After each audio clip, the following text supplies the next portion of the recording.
I love you வரக்கூடாது. I love பிடிக்கலன்னு சொல்லி பிடிக்கலன்னு சொல்லல, இப்ப வேணான்ற. I just want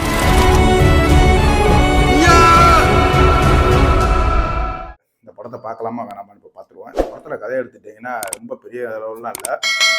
Aditi Shankar வந்து போர்ச்சுகலுக்கு வேலை கிடச்சி போயிடுறாங்க. அங்கே சரத்குமாரோட மயன் வந்து இறக்கப்படுறாரு. அதுக்கு காரணம் அதித்தி சங்கர் தான் அப்படின்னு சொல்லிட்டு அவங்க ஒரு ஜெயிலில் பிடிச்சி போயிடுறாங்க.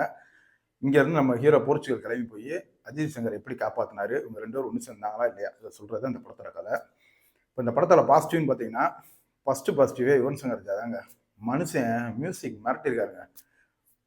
மியூசிக் மட்டும் இல்லைன்னா இந்த படத்தை நம்ம உட்கார்ந்து பார்க்கவே முடியாது. ஏன்னா படத்தில் ஒவ்வொரு கட்டத்தையும் அடுத்த கட்டத்தையும் நகர்த்தி நம்மளை கொஞ்சம் அளவுக்கு மனசை தேர்த்தி கொண்டு போனதே யுவன் சங்கர் மியூசிக் தான்.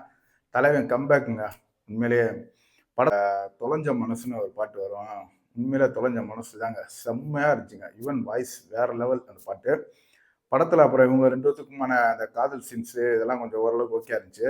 அதித்தி சங்கர் பண்ணுற அந்த குட்டி குட்டி கலாட்டா, அவங்க பேசுகிற அந்த இதெல்லாம் கொஞ்சம் க்யூட்டாக பார்க்குறக்கே இருந்துச்சு. மொத்தத்தில் இந்த படம் எப்படி இருக்குன்னு கேட்டிங்கன்னா, ஒரு ஓகேவான ஃபர்ஸ்ட் ஹாஃப், ரொம்ப மீள முடியாத ஒரு செகண்ட் ஹாஃப்,